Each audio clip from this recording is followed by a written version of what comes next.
तशाच पद्धतीनं झालेली म्हणजे त्या ठिकाणी आहे तशीच राहिली. याचा अर्थ काय, फवारणीनंतर तुरंत जेवढ्या प्रमाणामध्ये त्या ठिकाणी बुरशी होती ती बुरशी स्टॉप करण्याचं म्हणजे थांबवण्याचं प्रकार जो आहे, काम जे आहे, हे आपल्याला आसरबोनी केलंय. त्यानंतर दुसरी महत्त्वाची घटक, दोन्हीही गोष्टी त्याच्यामध्ये ज्या आहेत त्या आंतरप्रवाहीपणे काम करतात. आता आंतरप्रवाही म्हणजे काय म्हणतो, जर मी झाडाच्या ह्या भागामध्ये फवारणी केली तर ते झाड त्या औषधाला शोषून घेतं आणि त्याचा प्रसार जो आहे त्या भागापर्यंत जातो. याचा फायदा काय होतो, झाडाची वाढ ही कंटिन्यूस होते, एकसारखी होत असते. म्हणून काय होतं, इकडच्या भागामध्ये जर आता समजा झाडाने औषध शोषून घेतलंय तर ते वरच्या शेंड्यापर्यंत त्याचा म्हणजे त्याचं जे संक्रमण आहे, झाडातल्या झाडात वहन जे आहे ते होतं.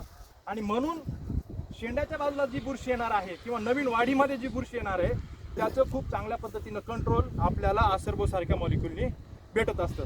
मग आपण जर आता फवारलं नसतं तर अशा पद्धतीचे झाडं ही आपल्याला सगळ्या प्रकारची ही दिसली असते. आता काय झालं, सुरुवातीच्या काळामध्ये आपण थोडंफार बरेचसे प्लॉट ठेवला होता, पण काल जेव्हा बुरशी आपण पाहिली की खूप जास्त प्रमाणामध्ये त्याचा प्रादुर्भाव होतोय, पुढचा जो पार्ट आहे तो आपण फक्त फवारून घेतला आणि एवढा पार्ट आपण या ठिकाणी दाखवण्यासाठी म्हणून ठेवला होता. आता दुसरी महत्त्वाची गोष्ट,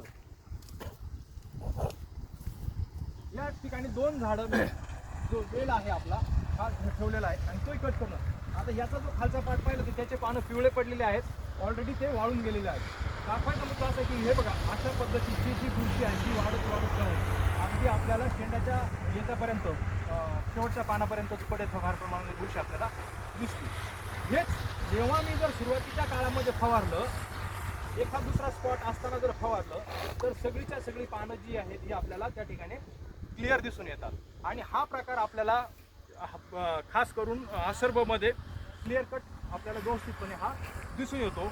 म्हणून माझी तुम्हा सगळ्या लोकांना विनंती आहे की आसरबो तर आम्ही आज तिथं प्रमोट करायला आलोच आहोत की बाबा तुम्ही सगळ्यांनी ते घ्यावं, फवारणी करावी, परंतु कुठला का रोग असत नाही किंवा कुठली कीड असत नाही, त्याचं वेळीच निदान करून पाहून जर आपण फवारणी केली तर त्याचे जास्तीत जास्त आपल्याला बेनिफिट्स आहेत, त्याचे जे फायदे आहेत ते त्या ठिकाणी भेटत असतात.